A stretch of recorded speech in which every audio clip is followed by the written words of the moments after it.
Welcome to this video. Today we'll be discussing mostly not to forsake God in your life. As a Christian, I welcome any of the new visitors and subscribers who've come across the channel from that rebuke of the Catholic Church I made, and I did try to expose what they have done, and I'm glad to see that really took off, and I'm glad that I guess over 10,000 people have seen it now, so praise God for that. What I want to discuss mostly, right, is going after God with all your heart and all your soul and all your mind. And I know many Christians do strive to do this, especially those that watch these videos, honestly. Um, However, there is some, and I do say this for the few that think that they can kind of live a neutral life with God, and really there is no neutral ground. If you think about Laodicea, where people there were very lukewarm, they couldn't really decide whether they were going to go after Christ or not. God says you can't serve mammon, and God. You can't serve two masters. You have to choose God, or you choose the things of this world. You're either becoming a greater Christian, seeking after the things of wisdom and of truth, or you are backsliding. There isn't really a middle ground, ever. And this is maybe something people don't always understand, and they start heading in a direction that they don't want to be, where they say, I'm just going to do pretty much nothing. Some guys may decide to forsake the assembly of God, not to go to church anymore.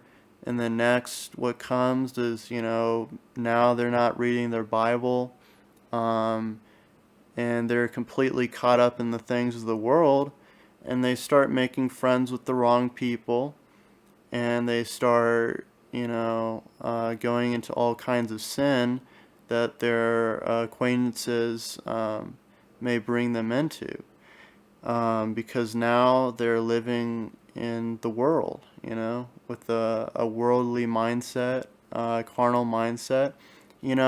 I think it's really important to live in the new man, and to, pray to God whenever you have trouble or you come across trouble, and to, keep reading the Bible. It's very important, to do this, and I think this is just a good reminder to go and do that, because those who think there is a neutral ground are sadly mistaken. You can read that of, I think Jeremiah really paints a interesting picture of today's kind of state in many of the countries of the world. Especially the country I think of most is the one which I live in, the United States. And, historically, many people have claimed the name of Christ. Have they all been saved? Maybe not, but, they've at least, I think had some sort of importance over that, generally speaking. And I think there was some history there. However, today we've run into many issues because people kind of forsake the things of God. And whenever a nation forsakes God, it never ends well for them. They're always chastened by God, or utterly destroyed. And this can happen on a personal basis too. If you were to forsake God, don't think that you won't be destroyed by God, that you won't be chastened by Him, And, the end of that type of life is not a good one. And especially the more preaching and Bible that you've heard, the more responsible you are not to go and backslide, because that can lead to a devastating result. And I think this has to be discussed. I think many Christians, especially the ones probably listening now, they put an importance over the things of God. Many people don't have, or believe they don't have time to, read the Bible or worry about the things of God. But if one does that, that does not lead to a good end. And I wanted to discuss earlier this week about really trying to save those who, are very close to being saved, it would seem, that seem to have a chance, that seem to have some interest, in the things of God. But don't allow that to become a spiritual type of anchor where the only person you're preaching to is a single person, and you're not really preaching to anyone else, when there's millions of people out there that still need to hear the gospel. And I understand a lot of them have heard of it, but for you to give it to them on a one-on-one basis, that can sometimes be more impactful. And to hear it from a real Christian who understands the gospel of being saved by faith. I think most people here understand that, and that's why this isn't really the highlight of this video. It's really to encourage you guys to live for God, and maybe to take a step back and think about it ever so often, and see where you can improve. I think this is a very healthy thing to do.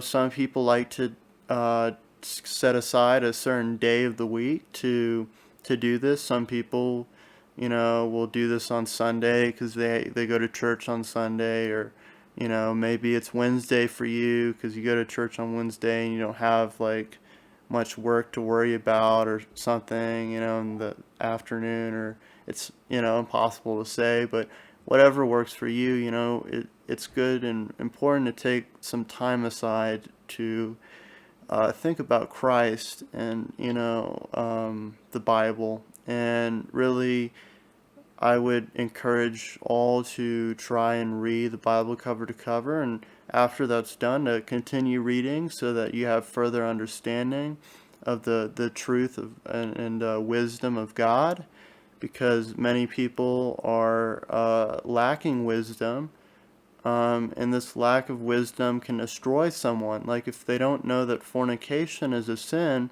they'll go into the sin, and it will ruin their lives in some cases. And there are many sins, such as the sin of drunkenness, that can also ruin your life. And there are many sins that are worse than these. And it is important to know the Bible, because otherwise you will find yourself in this problem, and you do not want the wrath of God upon you, because that will completely, He has the power to make everything that you strive for to fail. And forsaking God is not the move. Sometimes it may not seem as though it would help you to go to church or to read the Bible, but having faith that God has the ability to make things go in your favor, that's important to remember. And when you put the things of God first, God won't forsake you. That's one great thing that we never have to worry about. But the problems occur when we begin to forsake God and to go after other things, and have covetousness, and make things above God, are kind of guilty of idolatry in a way, when maybe sports has become your God, or science has become your God, or whatever hobby, can sometimes really take over someone's life. It may not be a real terrible sin, but usually what will happen is, yeah, you will start running into deeper and deeper sin the longer God is forsaken in your life. And, if we're able to turn around our lives, then we'll start being able to be used by God. Once we sharpen ourselves, we'll be able to be used by God and in effect help many more Christians, or help many more people come to Christ, come to know Christ. And, evangelism is very important, but you can't be used by God until you've tried to sanctify yourself, until you're saved, of course, but you can't be used to God to the fullest extent when you're not going after and pursuing, what's important to Him 100%. So I think this is just very important to note. There's not much Bible that's being preached here. However, what I've said is supported, in the entire Bible, throughout the entire Bible, and any of the books that you read, you will find that this is the case. And I hope that this helps for anyone that needs this friendly reminder. And we'll see what comes from here. So you guys have a great day, and thanks for listening.